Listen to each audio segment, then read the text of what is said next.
Hello, I'm Matt Galloway, and this is The Current Podcast. After an initial conversation with Prime Minister Mark Carney, Alberta Premier Danielle Smith yesterday laid out what she calls Alberta's path forward with Ottawa and the rest of this country. Now let's talk about the elephant in the room, that being separation. We are well aware that there is a large and growing number of Albertans that have lost hope in Alberta having a free and prosperous future as a part of Canada. Many of these Albertans are organizing petitions to trigger a citizen-initiated referendum, as I mentioned earlier. The vast majority of these individuals are not fringe voices to be marginalized or vilified. They are loyal Albertans. They are quite literally our friends and neighbors who've just had enough of having their livelihoods and prosperity attacked by a hostile federal government. They're frustrated, and they have every reason to be. Apart from talk of separation, Danielle Smith also laid out what her province wants to see from Ottawa when it comes to energy, pipelines, and more. Mike Solberg is a former staffer in the Conservative government of Stephen Harper. He's a partner at New West Public Affairs in Calgary. Mike, good morning. Good morning. Thank you for having me. Thanks for being back on the program. We'll get to the elephant in the room in a moment. But why do you think the Premier made this speech now?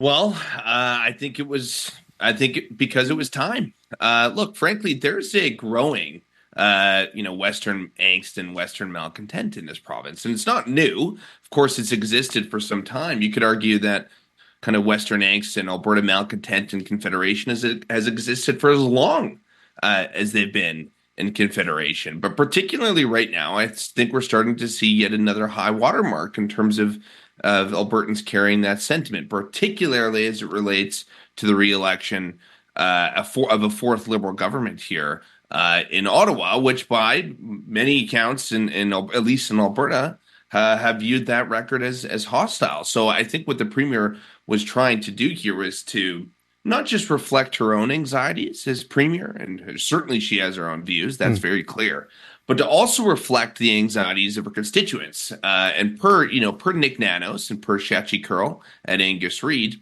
they're pegging Alberta's separation sentiment around 30%. Which is higher than it has been in Quebec at times. So it's very real. So I think she was working to give them a voice while also managing kind of the attitudes and understandings of what's going on with people who don't necessarily want to separate, but still feel frustration because the election results on the 28th. The Premier said that she had had a conversation with the Prime Minister and that he had promising things, in her words, promising things to say about resource policies. Does making a speech like this, does that help with any of the aims that she has and the goals that she has? I think so. And, you don't want to negotiate in public. So I do understand kind of the critique there. That's certainly not something that I think many would advise. It's not just negotiating in public. It's making demands. Sure, you bet. But, recall this isn't new. She's made these demands before. What we saw yesterday was just her, I think, restaking the ground. Reinforcing, the demands that she's made previously during the writ period when we didn't yet have an elected government. So I think that the timing here, I think, is just restating kind of her earlier objectives, which was that if the next federal government, we didn't know who it would be at that time, doesn't abide by these demands within the first 6 months, she's going to take a very long look at what options she has to defend Alberta, and of course that was the subject of the discussion yesterday. And so those options include separatism. She last week tabled this bill that would make it easier for voters to initiate referendums. You need 177,000 people in the province to say that they want a referendum, and that would move forward? Right, that is correct. Yes.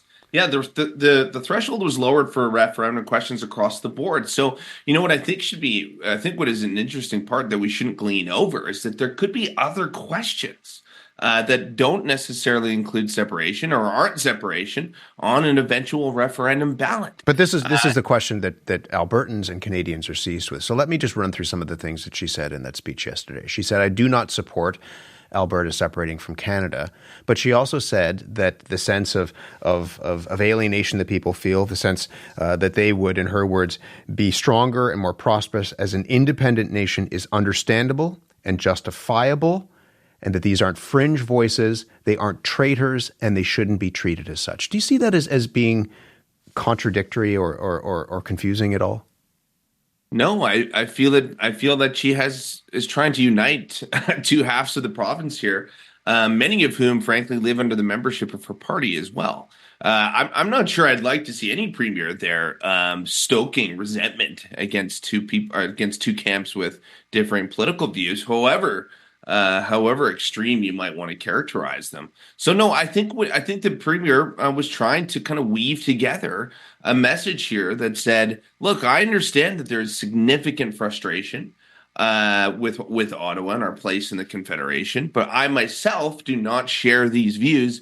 But it is my responsibility to ensure that I give you a voice. Take your concerns to Ottawa. And if you do not think that Ottawa is doing enough, then yes, democracy in action is your ability to get a referendum question on that ballot. And that in a moment of separation. And that in a moment of existential crisis that Canada is facing right now, to suggest that Alberta would be better off outside of Canada, she says that is not traitorous. This is, in part, that's an important word because people have used that word towards her, right? Saying that she's gone down to meet with Donald Trump at Mar-a-Lago and whatever and put Alberta's interests ahead of the rest of the country. What do you make of the use of that word? Well, I frankly would hesitate to clutch my pearls, much like I think some people are. I think what premiers do have is a fiduciary responsibility under the Constitution to work in the interests of their province. Look, I don't think Danielle Smith has a responsibility to ensure the prosperity of those in Brampton any more than Doug Ford does for the people of Medicine Hat. And I think that she needs to have a voice and an understanding that, we do operate within the Confederation here, but at least as it relates to Ottawa, she has some very real concerns that are not new, that have existed for at least a decade. And frankly, the sentiments that she's trying to give a voice to have existed for 130 years. Her comments have been greeted with applause from some and a furious response from others, including those in Alberta. First Nations chiefs are accusing her of attempting to, in their words, manufacture a national unity crisis. The leader of the NDP in that province, Naheed Nenshi, said this at his party's convention over the weekend. So to Premier Smith, I'm talking to you directly now. Stop playing games. You have two choices. Denounce separatism once and for all and do it today, or let Albertans decide. You want a referendum? Stop playing us for fools. Do you think she wants a referendum? I do. And I find some irony in Naheed Nenshi's remarks that challenging to let Albertans decide. I think that's exactly what she's trying to do here. She knows that there's not public support for this, not enough to pass on a referendum ballot. Really? You don't believe that? 177,000 votes, 177,000 people is not, it's a lot of people, but it's not a lot of people. You don't think that there's the possibility of that passing? No, I think it gets on the referendum ballot, Matt, but I don't think it passes. And this would be the first referendum on Alberta's place in the Confederation in its history. This could be a chance for once and for all to put this to bed, because it's not an insignificant amount of people. No matter what people say here, we're talking about 30%. That's a third of everyone. That's my neighbors on one side and another on the other side that could be feeling this way. And I think it's the right move to try and take down the pressure. Otherwise, frankly, the UCP, the party, many of the members who hold these types of views could just oust the premier and install an actual separatist here. So I think the premier here is trying to walk the line here between managing her caucus, her membership, the concerns of at least 30% of Albertans, while at the same time trying to unify them with the other 70%. It's a difficult walk, and it's one that conservative premiers have had to do for a long time in this province. I have to let you go, but if there is a referendum next year, could you imagine Danielle Smith, the Premier of Alberta, campaigning against separating from Canada? I can, but I suspect what you'll probably do is stay out of it. She shared her personal view on this, but if it is indeed going to be citizen-led, I would question the role of a premier in that process. You think a referendum will happen, though, next year? I do. It's going to happen no matter what, at least on some questions. Yeah. And if the citizens are able to do it, it should include separation. It's going to be a wild year, Matt. It's great. It certainly is. It's been a wild year already, it feels like, and we're only at the 6th of May. It's great to talk to you as always, Mike. Thank you very much. Thanks, Matt. Appreciate it. Mike Solberg is a partner at New West Public Affairs.